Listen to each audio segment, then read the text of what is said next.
মহিউদ্দিন, বদলে যেতে পারে বাংলাদেশের নাম, বদলে যেতে পারে বাংলাদেশের সংবিধানের মূলনীতি, প্রস্তাব করা হয়েছে নির্বাচনের ক্ষেত্রেও অনেকগুলো সংস্কারের। সেসব সংস্কার কিভাবে বদলে যেতে পারে সেগুলো নিয়ে কথা বলার জন্য আমাদের সঙ্গে আজ রয়েছেন নির্বাচন ব্যবস্থা সংস্কার কমিশনের প্রধান জনাব বদিউল আলম মজুমদার। তার আগে একটু দর্শকদেরকে বলে রাখি যে আমরা আজকে বিশেষ ব্যবস্থাপনায় জনাব বদিউল আলম মজুমদারকে পেতে আমরা একটু 1 ঘন্টা দেরিতে আমাদের অনুষ্ঠান শুরু করলাম। সেই একটু অসুবিধার জন্য আমাদের দর্শকদের কাছে আমরা আগেই বলে নিই। আর জনাব বদিউল আলম মজুমদার আমাদেরকে যে আপনি আজ সময় দিয়েছেন সেজন্য আমাদের শুভেচ্ছা এবং কৃতজ্ঞতা জানবেন। অনেক ধন্যবাদ। জনাব বদিউল আলম মজুমদার, আপনি যে সুপারিশ করেছেন বা আপনার কমিশন যে সুপারিশ করেছেন সেগুলি একটু বোঝার জন্য অনেকগুলি কমিশনের আপনাদের সুপারিশ নিয়ে একটু প্রথমে একটু আপনার কাছে একটু জেনে নিতে চাই।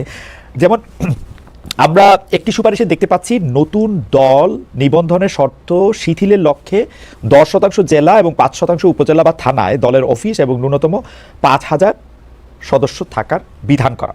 অর্থাৎ আসলে শর্তটা আগে যেটা ছিল সেটা থেকে শিথিল করা হচ্ছে নতুন দল নিবন্ধনের শর্ত হিসাবে। এটা কি করা হচ্ছে এই যে যারা জুলাই আগস্ট আন্দোলনের নেতৃত্ব দিয়েছে আমাদের ছাত্ররা, তারা যে একটা পলিটিক্যাল পার্টি করবে তাদের সুবিধা দেওয়ার জন্য মাথায় রেখে কি এটা করছেন আপনি বা আপনার কমিশন, জনাব বদিউল আলম মজুমদার? যে কোনো এই যে গ্রুপ ব্যক্তিরা দল করতে চায় তাদের জন্যই এই শর্ত প্রযোজ্য। তো এই যারাই দল করতে চায় তারা এই শর্তগুলো মেনে চলতে হবে।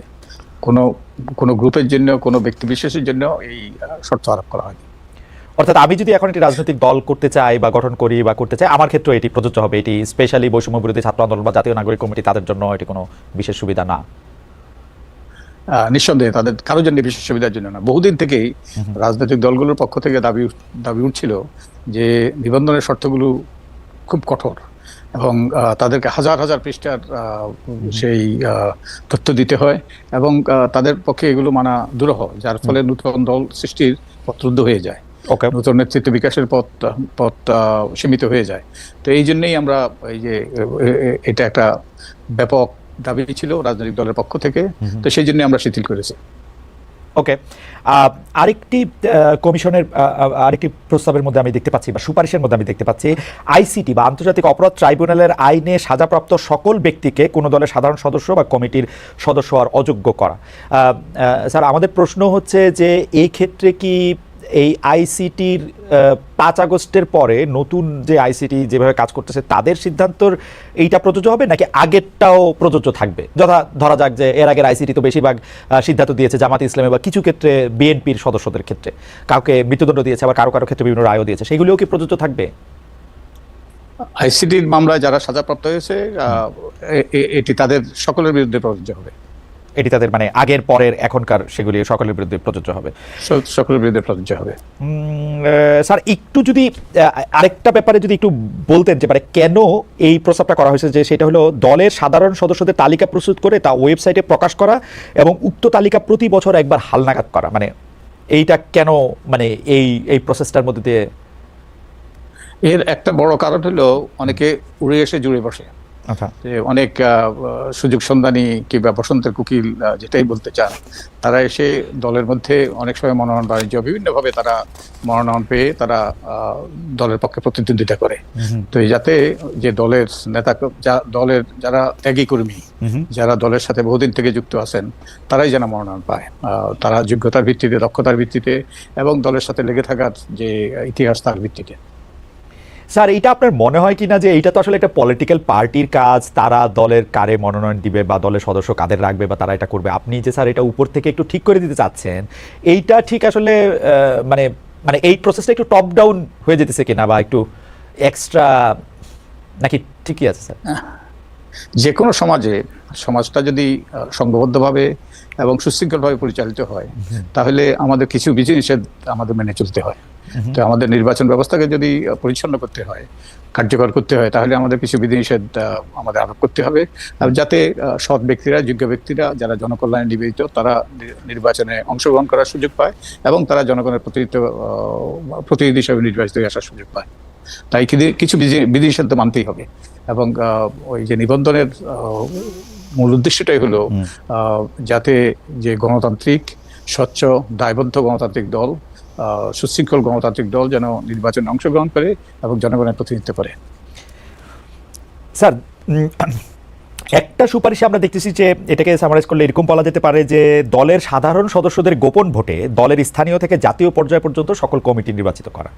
তো সাধারণ সদস্যদের গোপন ভোটে স্থানীয় থেকে জাতীয় পর্যায় পর্যন্ত সকল কমিটি নির্বাচিত করাটাকে যখন আপনারা এটা আলোচনা করতেছেন, তখন কি মাথায় আপনাদের বিএনপি বা আওয়ামী লীগ বা যেটাকে আমরা পরিবারতন্ত্র বলি সেইটা ছিল, নাকি আরো অনেক কিছু ছিল? এবং এইটা স্যার একটু যদি ইলাবোরেট করেন যে বিএনপির এটা মানার কি কোনো কারণ আছে, বা বিএনপিটা কেন মানে? এটা সব দলের ক্ষেত্রে প্রযোজ্য, এটা প্রযোজ্য হবে। কারণ আমরা যে দল যদি গণতান্ত্রিক না হয় তাহলে আমাদের শাসন ব্যবস্থা গণতান্ত্রিক হবে, এটা আশা করাও কল্পনা, আশা করাও দুরাশা। তো আমাদের দলগুলোকে গণতান্ত্রিক হতে হবে, এবং দলের মধ্যে যাতে যারা যারা মনোনয়ন পায় তারা যেন দলের সদস্যদের প্রতিনিধিত্ব করে। তো এটা যদি গোপন ব্যালটের মধ্যে হয়, গোপন ব্যালটের মাধ্যমে হয়, তাহলে মানুষ নির্ভয়ে কোনো রকম প্রভাব প্রতিপত্তি ঊর্ধ্বে উঠে তারা তাদের সিদ্ধান্ত নিতে পারবে। এর মাধ্যমে দলে গণতান্ত্রিক চর্চাটা আরো গণতান্ত্রিক চর্চার উৎকর্ষ ঘটবে, এবং যার ফলে রাষ্ট্রের গণতান্ত্রিক ব্যবস্থা বাস্তবায়নের পথ সুগম হবে। স্যার খুবই ইন্টারেস্টিং। আমি যতটুকু স্যার আপনারা প্রকাশ করেছেন বা ওয়েবসাইটে যতটুকু আমি পড়তে পেরেছি, আমার ধারণা যে পুরো সুপারিশমালাই সেখানে আছে, যতটুকু আমি পড়তে পেরেছি, আমি যদি এইভাবে বলি। তো এর মধ্যে একটা জিনিস আমার মানে কয়েকটা জিনিসই তো ইন্টারেস্টিং লাগতেছে, এবং আপনার বক্তব্য শুনে কিছু কিছু জিনিস আর একটু পরিষ্কার হইতেছে।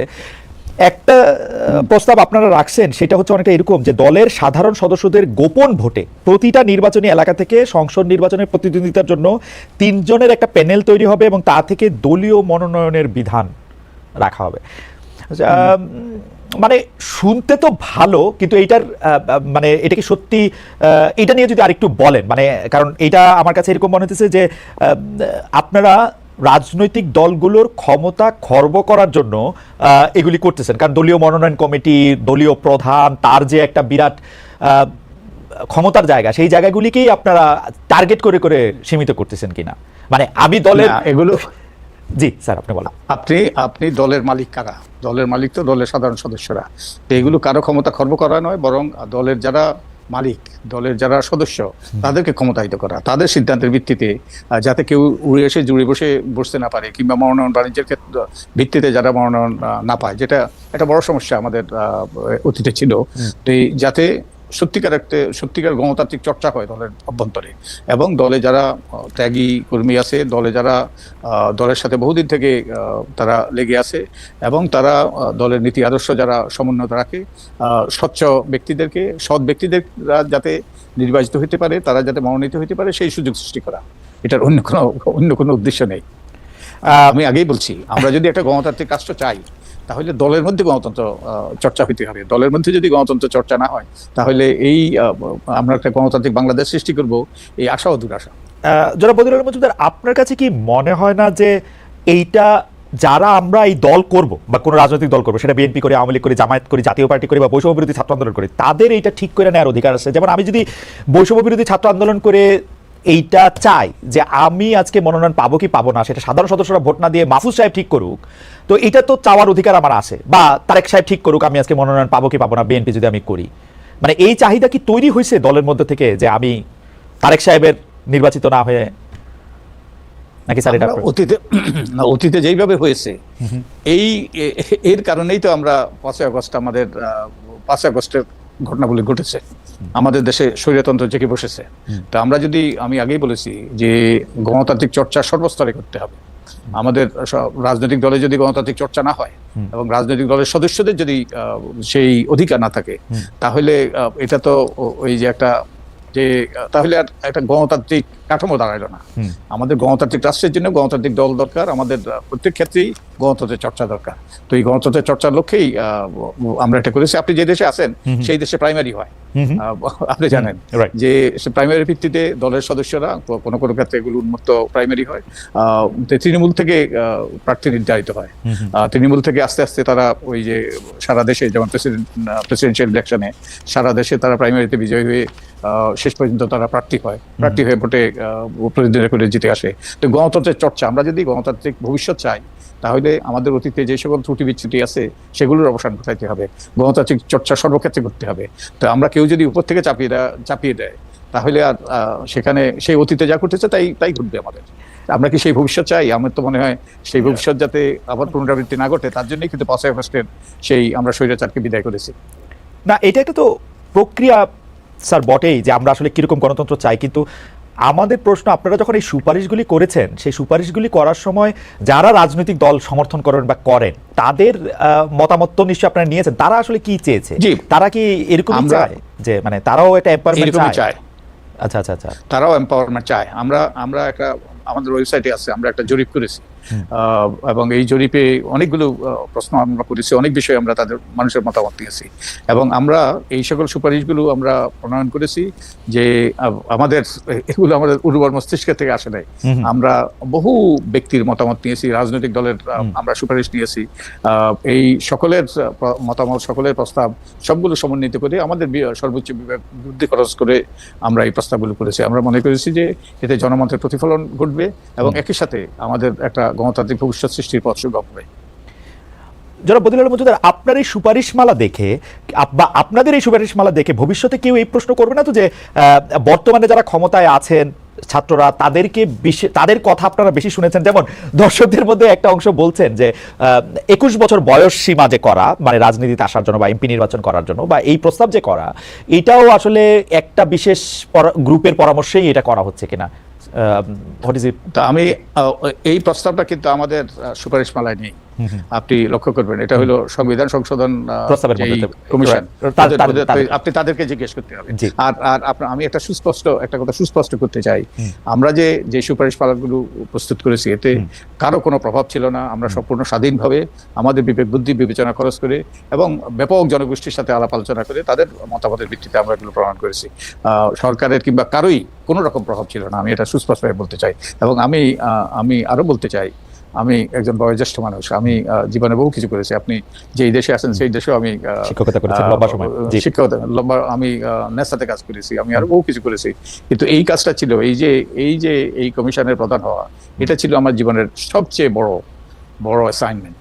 এবং এই অ্যাসাইনমেন্টটা, কারণ এটা খুব কম লোকের জীবনে ভাগ্য জুটে যে একটা জাতির নির্বাচন ব্যবস্থাকে পরিচালিত করা, একটা গণতান্ত্রিক ব্যবস্থাকে কার্যকর করা, এটা আমি তো মনে করি এবং আমার কমিশনের সদস্যরাও, এটা তাদের জন্য একটা অভূতপূর্ব সুযোগ জীবনে, একটা বিরাট। তো আমরা সেইভাবেই এগুলো প্রণয়ন করার চেষ্টা করেছি। ইন্টারেস্টিং, আপনারা সুপারিশ করতেছে যে দলের সংসদ নির্বাচনে দলীয় মনোনয়নের জন্য দলের 3 বছরের সদস্য পদ থাকা বাধ্যতামূলক করা। এখন যদি বৈষম্য বিরোধী ছাত্র আন্দোলন আগামীকাল অথবা আমি আগামীকাল কোনো রাজনৈতিক দল প্রতিষ্ঠা করি, তাহলে আমাদের ক্ষেত্রে কি হবে? যাদের দল 3 বছর ছিল না, অবশ্যই তাদের তো ওই 3 বছরের বাধ্যবাধকতা প্রযোজ্য হবে না। যারা নতুন দল তারা সেই বাধ্যবাধকতার আওতায় আসবে না, নতুন দল বাধ্যবাধকতা আসবে না। আপনারা একদম স্পেসিফিকলি বলতেছেন যে দলের লেজুর ভিত্তিক ছাত্র, শিক্ষক, শ্রমিক সংগঠন, ভাতৃপুত্রী বা যে কোনো নামেই হোক না কেন না থাকার বিধান করা, এবং এটার আরেকটা আছে যে কোনো নামেই হোক না কেন বিদেশে শাখা না থাকার বিধান করা। এই দুইটাই যদি একটু বলেন যে এটা কেন ক্ষতিকর, মানে ছাত্র, শিক্ষক, শ্রমিক সংগঠন কি ঘোষণা দেওয়া শ্রমিক লীগ শ্রমিক দল করবে না, মানে ছাত্রদের লীগ ছাত্র দল করবে না? ওকে, আমি আমার ব্যক্তিগত অভিজ্ঞতা থেকে বলছি। আমি নিজে ছাত্র রাজনীতি করেছি। আমি 69-এর গণ আন্দোলনের সময় আমার সামান্য একটি ভূমিকা ছিল। আমি তখনকার ইকবাল হল, এখনকার জরুলক হলে আমি সাধারণ সম্পাদক ছিলাম। 69-এর গণ আন্দোলন পরিচালিত হয়েছে সেই হল থেকে। তা আমার বাস্তব অভিজ্ঞতা আছে। সেই সময় এক ধরনের ছাত্র রাজনীতি ছিল এবং আমি ব্যক্তিগতভাবে সেই ছাত্র রাজনীতির পক্ষে। কিন্তু লেজুর ভিত্তিক ছাত্র রাজনীতি, এটা ছাত্র রাজনীতি নয়, এটা হলো ছাত্রদেরকে ব্যবহারের রাজনীতি, ছাত্রদেরকে লাঠিয়াল হিসেবে ব্যবহারের রাজনীতি। এবং এই জন্যেই এই যে বিশ্ববিদ্যালয় সম্পর্কে, পাবলিক বিশ্ববিদ্যালয় সম্পর্কে যে সকল অভিযোগ, আমরা এগুলোকে সন্ত্রাসের আখড়ায় পরিণত করেছি। এবং এটা আমাদের এই শিক্ষার মান, শিক্ষকদের রাজনীতি, ছাত্রদের রাজনীতি, এগুলো শিক্ষার মানে ধস নামার একটা বিরাট ভূমিকা পালন করেছে। এই ধরেন আপনি যে দেশে আছেন সেই দেশের সেই সব এই যে টেকনোলজি কোম্পানি, এগুলো আমাদের প্রতিবেশী দেশের আইআইটিতে পড়া। আমাদের একটা আইআইটি আছে, আমাদের এরকম কোন একটা প্রতিষ্ঠান আছে? কোন একটা প্রতিষ্ঠান নাই। কারণ আমরা এই প্রতিষ্ঠানগুলোকে ধ্বংস করেছি আমাদের দলীয় স্বার্থে, ব্যক্তি স্বার্থে, এবং যার ফলে আমাদের সেই রকম শিক্ষা প্রতিষ্ঠান গড়ে উঠতে পারে নাই। এবং তাই যে ছাত্রের কাজ হলো, প্রত্যেকের দায়িত্ব থাকে। ছাত্রদের দায়িত্ব হলো লেখাপড়া করা, ভবিষ্যতের জন্য প্রস্তুত হওয়া। এবং হ্যাঁ, দেশের ক্রান্তি লগ্নে তারাও নাগরিক হিসেবে তারাও তাদের ভূমিকা পালন করবে। আমি অনেকগুলো জনমত জরিপ দেখেছি, প্রায় অধিকাংশ 90% বেশি মানুষ এই এই লেজুর ভিত্তির ছাত্র রাজনীতি তারা বন্ধ করার পক্ষে। আর বিদেশি শাখা দেখেন, আমি একটু বিদেশি শাখা আসার আগে জনাব মজুমদার একটা প্রশ্ন করতে চাই যে ধরেন আপনাদের সুপারিশটা নেওয়া হইলো, তো সুপারিশটা যদি নেওয়া হয় তাহলে ছাত্রলীগ তো বটেই, অলরেডি নিষিদ্ধ দল, তাহলে কি এই ফর্মুলায় ছাত্রদল এবং ছাত্র শিবিরও কি বাদ পড়ে, মানে লেজুর ভিত্তিক ছাত্র সংগঠন হিসাবে? তারা যদি লেজুর ভিত্তিক ছাত্র সংগঠন হিসাবে তারা আচরণ করতে চায় তাহলে তারাও এর আওতায় আসবে। মানে এটা কে ডিফাইন করবে, মানে তারা লেজুর ভিত্তিক? কারণ ছাত্র দলের নির্বাচন কমিশন, মানে এইটার ক্ষেত্রে কি, মানে আমরা কেমনে বুঝবো, মানে যে ছাত্রদল তো বেগম জিয়ার নামেই স্লোগান দিবে বা দেয়, এটা দিলেই কি বাধ্য হয়ে যাবে না? মানে লেজুর ভিত্তিক কেমনে বোঝা যাবে? যেমন লেজুর যদি বলে আমরা লেজুর না, তাহলে কি হবে? লেজুর শুনেন, এই বিধানটা যে আরপিওতে অন্তর্ভুক্ত হয়েছে 2008-এ, রাইট, 2008-এ যখন অন্তর্ভুক্ত হয় তখন কিন্তু রাজনৈতিক দলের সাথে মত বিনিময়ের ভিত্তিতে যে নির্বাচন কমিশনের একটা এই যে ছিল, যে সংস্কার প্রস্তাব ছিল, ওগুলোর ভিত্তিতে তারা রাজনৈতিক দলগুলোর সাথে আলাপ আলোচনা করে মত বিনিময় করে তারা ঐক্যমতের ভিত্তিতে এগুলো ঢুকিয়েছিল আরপিওতে। কিন্তু রাজনৈতিক দলগুলো দুর্ভাগ্যগ্রস্ত মানে নাই। আই থিঙ্ক আমরা কি আমাদের বিশ্ববিদ্যালয় অঙ্গনগুলোকে যুদ্ধক্ষেত্রে পরিণত করতে চাই? তো আমার মনে হয় নির্বাচন কমিশন মানে তো নাই। আমরা কিন্তু এই 15 বছরে ছাত্রলীগকে বিশেষ অ্যাসাইনমেন্ট পাইতে দেখছি, অ্যাসাইনমেন্ট তারা পালন করছে, সেই সব অ্যাসাইনমেন্ট কিন্তু আবার রাজনৈতিক নেতৃবৃন্দ তারা ওই সময় প্রধানমন্ত্রীর চেয়ারে বা মন্ত্রিত্বের চেয়ারে তারা দিয়ে দিছে যে আমার ছাত্রলীগই যথেষ্ট, ছাত্রলীগের হুঙ্কার দিলে ভাইসা যাবে। তো সো এটা তো নির্বাচন কমিশন কেমনে এটা ঠিক করবে? এটা একটু এটারই অবসান ঘটানো দরকার। ব্যাপক জনমত আছে এবং নির্বাচন কমিশন তো এই দায়িত্ব পালন করার জন্য সেখানে তাদেরকে নিয়োগ দেওয়া হয়েছে। অতএব তাদের বিবেক বুদ্ধি বিবেচনা খরচ করে তারা সিদ্ধান্ত নিতে হবে এবং যে আইন প্রয়োগ সঠিকভাবে করতে হবে। অতীতে তা করে নাই বলেই তো আমাদের এই দুরবস্থা। মানে যদি মানে আমার বোঝার জন্য, কারণ আপনি তো শিক্ষক বটে আমাদের অনেকেরই, তো স্যার ধরেন বর্তমান পরিস্থিতিতে আপনি যদি নির্বাচন কমিশনের সিদ্ধান্ত আপনার উপর দেয়া বর্তাইতো, তাহলে কি এখন ছাত্রদল বা ছাত্র শিবির যা করতেছে সেইটা কি তারা তারা তারা তারা তারা এই যে এই শাস্তি পাওয়ার মতো কাজ করতেছে কিনা সেটা যদি আমরা একটু বলি, কারণ বিধানটা কি এটা স্পষ্ট না এখনো, যে মানে তাদের কি আসলে নির্বাচনে অংশ নিতে দেওয়া হবে না কি করা হবে? এখন অতীতে যা ঘটেছে এই বিধানটা তো কার্যকর ছিল না। ভবিষ্যতে এই বিধানটা যখন কার্যকর হবে তখন তারা কিরকম আচরণ করে তার উপর নির্ভর করে এটার প্রয়োগ হবে কি হবে না। তো আমাদের তো তাদেরকে সুযোগ দিতে হবে তারা তাদের লেজুর ভিত্তির রাজনীতিতে যেন তারা নিজেদেরকে জড়িত না করে। আচ্ছা, আমরা আজকে একটি মানে বিশেষ ঘটনা হয়েছে সেটার দিকেও আমরা একটু আপনার দৃষ্টি আকর্ষণ করতে চাই। আমরা 31শে ডিসেম্বরের কিছুদিন আগে শুনলাম যে বৈষম্য বিরোধী ছাত্র আন্দোলন এবং জাতীয় নাগরিক কমিটি তারা একটি জুলাই ঘোষণাপত্র করতে চায়, জুলাই আন্দোলনে একটা ঘোষণাপত্র করতে চায়। সেই ঘোষণাপত্র 31 ডিসেম্বরে দেওয়ার কথা থাকলো। আপনি ধারাক্রমটা জানেন যে সরকার আসলে বলেছিল যে এটা সবার সাথে আলোচনা করে এটার মধ্যে এটা করবে। আজকে আবার একটা আলোচনা, এটা দেখা গেল যে বিএনপির নেতৃবৃন্দ একটা প্রশ্ন তুলেছেন যে এটা আসলে কেন দরকার, কিসের জন্য এটা দরকার ছিল, সেটা নিয়েও একটা প্রশ্ন থেকে যায়। আপনার কাছে কি মনে হয় যে জুলাই ঘোষণাপত্র এটার সাথে রাজনীতিবিদদের আলাপ, সংবিধানে এটা পাতা হিসাবে সংযুক্ত করা, এটা কেন দরকার বা কেন জরুরি বা কেন জরুরি না? মানে আপনি আপনার এটা এই যে জুলাই পাসের ঘটনা, এটা ওই যে একটা স্বাভাবিক একটা এই যে কোনো একটা অর্ডিনারি ঘটনা নয়। এটা একটা বিরাট ঘটনা, একটা গণবিস্ফোরণের একটা প্রতিফলন, গণবিস্ফোরণের ফলাফল। তো এটার প্রেক্ষাপটটা এবং এটার পেছনে কি ছিল এবং এটার থেকে এই অভিজ্ঞতার আলোকে এই প্রেক্ষাপটে আমাদের ভবিষ্যৎ করণীয় আমি ঠিক দেখি নাই তাদের ঘোষণাপত্রের খসড়াটা। তো আমি তো মনে করি এটা হতেই পারে, এটা তো যাতে এটা আমাদের কাছে আমরা ভুলে না যাই, এটা যেন আমাদের সামনে সবসময় থাকে, যাতে আমরা এর থেকে শিক্ষা গ্রহণ করতে পারি, আমাদের ভবিষ্যৎ বংশধর যাতে শিক্ষা গ্রহণ করতে পারে। এইরকম কতগুলো ঘটনা ঘটেছিল এবং এই প্রেক্ষাপটে এবং এর থেকে আমরা ভবিষ্যতে ভবিষ্যতের জন্য এই সিদ্ধান্তগুলো আমার মনে হয় আপনি মনে করতেছেন যে এটা ঘোষণাপত্রে না থাকলে বা সংবিধানে ওনারা যেরকম চাইতেছেন যে সংবিধানে যদি না হয় তাহলে আমরা এটা ভুলেও যেতে পারি? আমার তো মনে হয় ভুলে যাওয়া অস্বাভাবিক নয়। হয়তো কেউ ভুলবো, সবাই ভুলবো না, কিন্তু ইতিহাস তো এই জন্যই লিপিবদ্ধ হয় যাতে আমরা সবাই ইতিহাস সম্পর্কে জানতে পারি। আমরা শুধু সীমিত সংখ্যক ব্যক্তি নয়, ইতিহাস লেখার কারণ হলো আমরা সবাই ইতিহাস সম্পর্কে জানতে পারি। সংবিধান সংস্কার কমিশনের প্রস্তাব বাংলাদেশের দুটি বিষয় আপনার একটু মতামত জানতে চাইবো, যে বাংলাদেশের নাম পরিবর্তন করা, সেটা জনগণতান্ত্রিক বাংলাদেশ রাখা, গণপ্রজাতন্ত্রী বাংলাদেশের বদলে, এবং মূলনীতি পরিবর্তন করা, মানে গণতন্ত্র, সমাজতন্ত্র, ধর্মনিরপেক্ষতা এবং জাতীয়তাবাদের বদলে গণতন্ত্রকে রেখে সাম্য, মানবিক মর্যাদা, সামাজিক সুবিচার, বহুত্ববাদ এবং গণতন্ত্র, এই পাঁচটি রাখা। এই দুইটার ব্যাপারে আপনার একটু মতামত শুনতে চাই। আমরা প্রথমটা কি ছিল আপনার? মানে বাংলাদেশের নাম পরিবর্তন। ওকে, নাম পরিবর্তন। আমাদের বাংলাদেশটা পিপলস রিপাবলিক অফ বাংলাদেশ। তো এটার যে বাংলা করা হয়েছে, ইনফ্যাক্ট আমাদের মূল সংবিধানটা তো ইংরেজিতে লেখা হয়েছিল, তারপর সেটা বাংলা করা হয়েছে, এবং দুর্ভাগ্যবশত এই বাংলাটা কিন্তু সঠিক বাংলা ছিল না। যেমন অনেক জায়গায় যে গুরুতর ওই যে কি বলে এটা ঠিক সঠিক বাংলা হয়নি ইংরেজির। যেমন স্থানীয় সরকারকে করেছে স্থানীয় শাসক, পাবলিক সার্ভিসকে করেছে জনগণের কার্য।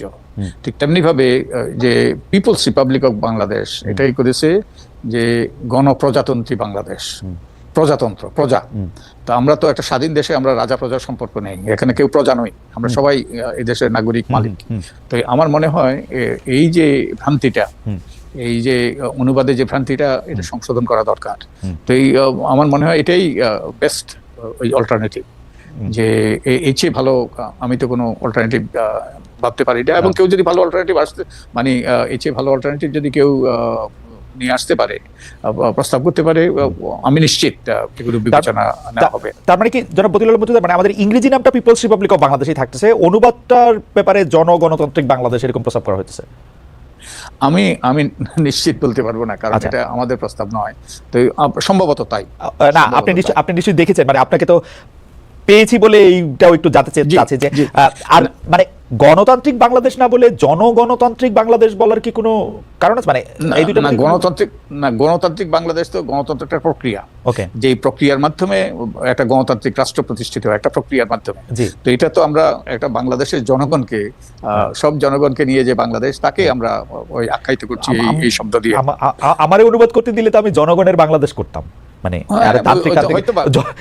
যেহেতু আমরা মালিক, সংবিধানেও বলা হচ্ছে যে আমরাই মালিক, তো আমি তো তাই। এবং এই প্রস্তাব বহুদিন থেকে আছে, বহুদিন থেকে দাবি করা হচ্ছে, এবং বহু রকম অসঙ্গতি আছে এই যে আমাদের বাংলা ভার্সনের মধ্যে। এগুলো আমার মনে হয় আমাদের সুযোগ এসছে এগুলোকে পরিচ্ছন্ন করার, এগুলোকে ক্লিন আপ করার।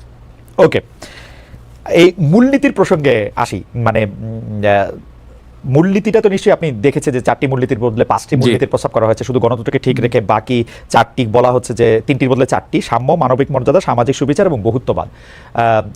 আপনার মতামত শুনে আমি আমার প্রশ্নটি করতে চাই আর কি, যে আপনি মনে করেন আমাদের মুক্তিযুদ্ধটা হয়েছিল কেন? মুক্তিযুদ্ধের সেখানে যেই মুক্তিযুদ্ধের যে দলিল ঘোষণা, এই ঘোষণাতে কিন্তু এই 4টি জিনিসে ছিল। এই যে মুক্তিযুদ্ধের সেই ঘোষণাতে ছিল আত্মনিয়ন্ত্রণের অধিকার, সাম্য, মানবিক মর্যাদা, সামাজিক ন্যায় বিচার। তো আমার তো মনে হয় না আমাদের যেই কারণে আমাদের বীর মুক্তিযুদ্ধরা প্রাণ দিয়েছে, রক্ত দিয়েছে, এবং যারা চরম আত্মহত্যা করেছে, এবং এই ঘোষণার ভিত্তিতেই কিন্তু মুক্তিযুদ্ধ হয়েছে। তো এটাতে ফিরে যাওয়াতে আমি তেমন কোনো সমস্যা তো দেখতে পাচ্ছি না। তবে হ্যাঁ, ওই যে আমাদের আরো যে ধর্মনিরপেক্ষতা এবং জাতীয়তাবাদ এগুলো নিয়ে বিতর্ক হইতেই পারে। এই প্রস্তাবগুলো দেওয়া হয়েছে যাতে এখন মানুষ তাদের মতামত দিতে পারে এবং তার ভিত্তিতে একটা সিদ্ধান্ত পৌঁছতে পারে। তো আমার মনে হয় যে এই যৌক্তিকতা হলো এগুলোই কিন্তু আমাদের এই যে স্বাধীনতার ঘোষণায় ছিল, মুক্তিযুদ্ধের যার ভিত্তিতে মুক্তিযুদ্ধ হয়েছে। তো আমি তো যৌক্তিকতা দেখি, এবং অন্যগুলো নিয়ে বিতর্ক হবে এবং একটা আমরা সিদ্ধান্তে পৌঁছবো জাতি হিসাবে, আমি আশা করি। ওকে, এমনি কি আপনি নিজেও মুক্তিযুদ্ধের মধ্যে আপনার অংশগ্রহণ ছিল, আপনি এই শব্দগুলি যেগুলি বলছেন, যেগুলি মূলনীতি হিসেবে, এই সাম্য, মানবিক মর্যাদা, সামাজিক সুবিচার, এগুলি একটা থেকে কি হয় আলাদা? মানে মানে আমি জানি যে এটা নিয়ে নিশ্চয়ই আপনি বিস্তারিত বলতে পারবেন, কিন্তু আপনার কাছে কি এগুলো আলাদা মনে হয়? আমার কাছে তো সাম্য, মানবিক মর্যাদা, সামাজিক সুবিচার মানে একটা বললে আর একটা বলতে লাগে না, এরকম লাগে।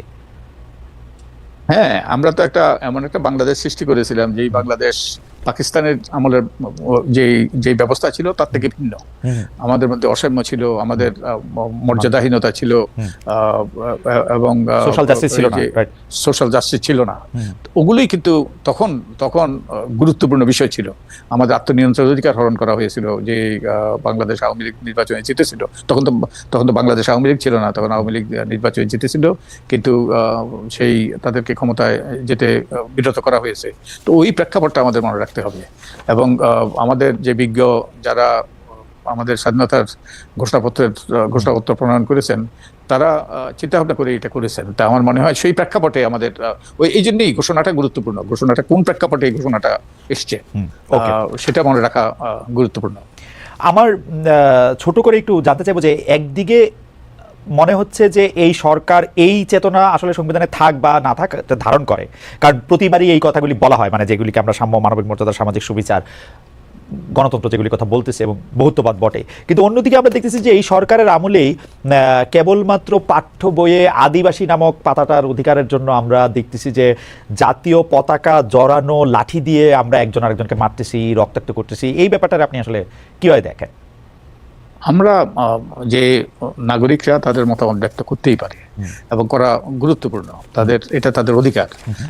তবে এটা কোনোভাবেই এখানে সহিংসভাবে এটা বন্ধ করা এটা কোনোভাবে কাম্য নয়। তো আমি আশা করব, আমি দেখিনি, আমি সারাদিন বাইরে ছিলাম, আমি কালকেও ব্যস্ত ছিলাম সাংঘাতিকভাবে। তো আমি শুনেছি যে আমাদের এই যে আদিবাসী গোষ্ঠী তারা যারা রাস্তায় নেমেছিল তাদের উপর হামলা করেছে। তো এটা নিন্দনীয় এবং এগুলো কোনোভাবে কাম্য নয়, এগুলো বন্ধ হওয়া দরকার। আচ্ছা, দুটো বিষয় আমি সংবিধান সংস্কারের মূলনীতি প্রসঙ্গে এই দুটো বিষয় নিয়ে একটু শেষ প্রশ্ন করতে চাই। যে অনেকেই বলতেছেন যে ধর্ম নিরপেক্ষতা শব্দটা বাদ দেওয়াটা এত জরুরি কেন ছিল, যেখানে আসলে সংখ্যা গুরু যারা বেশি সংখ্যায় যারা আছেন তাদের থেকে যারা সংখ্যায় কম আছেন তাদের অধিকার আমাদের রক্ষা করাটাই হওয়া উচিত, কারণ তারা ভালনারেবল। তো সেই ক্ষেত্রে ধর্মনিরপেক্ষতা বাদ দিলে তাদের অধিকারটা আমরা রক্ষা বেশি করতে পারবো না কম করতে পারবো, সেটা একটু দেখার বিষয়। আরেকটি বিষয় হচ্ছে, যেহেতু বিএনপির দলটি প্রতিষ্ঠিত হয়েছে, তার দলটির নামের মধ্যেই আছে যে তারা বাংলাদেশ জাতীয়তাবাদী দল, তাদের 31 দফার মধ্যেও আছে তারা যা কিছুই করতে চায় সব এই জাতীয়তাবাদের ভিত্তিতে করা যায়। তো জাতীয়তাবাদটিও কি বাদ দেওয়া হয়েছে বিএনপিকে একটু চাপে রাখার জন্য, বিপদে ফেলার জন্য? ধর্মনিরপেক্ষতা থেকে বাদ দেওয়া হয়েছে সংখ্যালঘুদের কথা অতভাবে চিন্তা না করেই? মানে আপনার কি মনে হয়? আমার মনে হয় না। আপনি তাদেরকে জিজ্ঞেস করতে হবে। ধরেন আমাদের যে ধর্মনিরপেক্ষতা অবশ্যই এটা গুরুত্বপূর্ণ। আমাদের অসাম্প্রদায়িকতা, আমাদের প্রতি ধর্মের প্রতি শ্রদ্ধাবোধ এবং কোনো ধর্মকে খাটো করে না দেখা, সবারই ধর্ম চর্চা করার সুযোগ করে দেওয়া, এটা তো। এবং এক অর্থে তো আমাদের ধর্মের দিক থেকে যারা সংখ্যালঘু তাদের প্রতি সদাচরণ করার উপর নির্ভর করবে আমরা সভ্য জাতি কি সভ্য জাতি নই।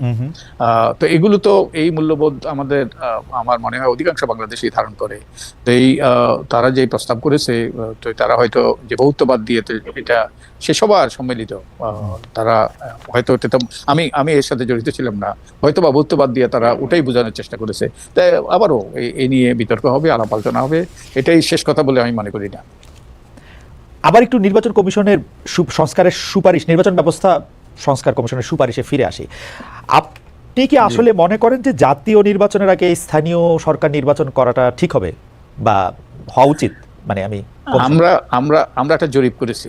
আমরা 46,000 এই যে সরকারি যে পরিসংখ্যান ব্যুরো তাদের মাধ্যমে একটা জরিপ হয়েছে, এবং তারা 46,000 ব্যক্তির পরিবার এবং পরিবারের ব্যক্তির তারা থেকে তথ্য নিয়েছে, এবং প্রায় 90% মানুষ মনে করে যে জাতীয় নির্বাচনের আগে স্থানীয় নির্বাচন হওয়া দরকার। এর অনেকগুলো কারণ আছে। একটা কারণ হলো যে আমাদের স্থানীয় সরকার প্রতিষ্ঠানগুলোতে এখন অনেকেই পলাতক, স্থানীয় প্রতিষ্ঠানগুলোকে অকার্যকর, যার ফলে মানুষ অনেক সুযোগ সুবিধা, অনেক সেবা থেকে বঞ্চিত হচ্ছে। তো এটা একটা বড় কারণ। আর একটা বড় কারণ হলো যে মানুষ মনে করে যে এখন স্থানীয় সরকার নির্বাচন হলে অপেক্ষাকৃত ভালো ব্যক্তিরা নির্বাচিত হয়ে আসতে পারবে, যারা যে সমাজে যে গ্রহণযোগ্য, সেই গ্রহণযোগ্যতার ভিত্তিতে জনগণ তারা নির্বাচিত হয়ে আসতে পারবে, এবং এখানে দলীয় প্রভাব থাকবে না। এবং একই সাথে এখন নির্বাচন হলে নির্বাচন কমিশন সবে ঘুরতে হয়েছে। নির্বাচন কমিশনের কিছু কিছু অভিজ্ঞতা দরকার, এবং এই অভিজ্ঞতা স্থানীয় নির্বাচনের মাধ্যমে তাদের তাদের এই অভিজ্ঞতা আই থিঙ্ক তারা অর্জন করতে পারে। আর আমি মনে করি যে স্থানীয় সরকার নির্বাচন সকল দলের জন্যও ভালো, কারণ তো ভালো লোকরা যদি নির্বাচিত হয় তাহলে কিন্তু ভবিষ্যতে যে তারা যখন ক্ষমতায় আসবে, যারা এই ক্ষমতায় আসুক, তাদের জন্য সমস্যাটা কম হবে। এবং